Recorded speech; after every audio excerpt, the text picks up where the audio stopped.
IMPD officer with bullets in his lower body, at least 2 right now. He's still in the hospital after being shot while conducting a traffic stop. And now Chief Chris Bailey with IMPD joining us live now with the very latest on this. This stemmed out of a carjacking yesterday. And now we want to know the very latest on how you are doing and how your officer is doing. The officer's still in the hospital recovering right now. He's probably going to be in the hospital another day or so. Just depends on how it progresses. Make sure there's no infection, those type of things. He's surrounded by loved ones. We've had an officer with him the entire time. We'll run that 24-hour sentry detail until he gets out of the hospital, and then when he does leave, we'll make sure that he feels the love as he leaves that hospital as well. Think about the trauma that you guys deal with every day, and then the trauma of being shot, and then the bullets potentially, because of where they are, being left in your body. Kind of thinking about his kind of long term. Obviously very tough people you all are, but can you talk a little bit about like what you all go through and how he will likely never be the same? Well, I mean mentally, you know what I mean? You're thinking about those things. Yeah.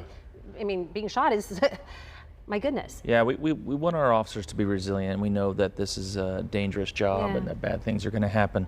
I talked to a lot of his teammates yesterday. I saw that concern in some of their faces. Working middle shift, and he's a young officer. That shift is full of young officers, and this may be the first time that they've experienced one of their teammates in this kind of position. So we need to. I'm going to go visit them today and build them up and make sure that they know that that they're cared for and the community cares for them, and that he's being well taken care of. And we're going to do everything we can to make sure he gets back healthy and whole. And but these are not just physical wounds; they're emotional wounds that he'll have to deal with the rest of his life. But we're going to be there to support him. This is the second time. Last week, you had an officer shot at. We had this incredible, awful video of just bullets being sprayed. He or she, any of your officers, could have been hit there. What is going on? It seems like possibly this being escalated against your officers right now, or in across the country. Yeah, I mean, it's bad. I mean, when you get an opportunity at some point in the future to see these videos, dash cam videos of yesterday's incident and others, it's going to really be an eye-opening to what our officers are faced with in our city and major cities across the country, with the level of just violence that we see, human to human, let alone human, person against a law enforcement officer. But we just have to be better to each other.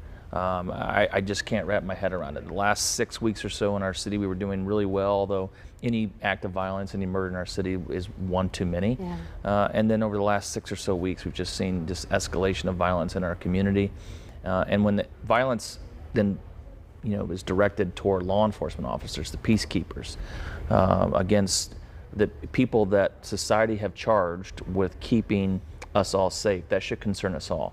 Because an attack against a law enforcement officer is an attack against civil society. It's an attack against our way of life, and we all have to be outraged about it. Because without our officers, without those men and women who put themselves between good and evil, things don't look too good for us. People follow the rules because there are people that are willing to put themselves out there and hold them accountable.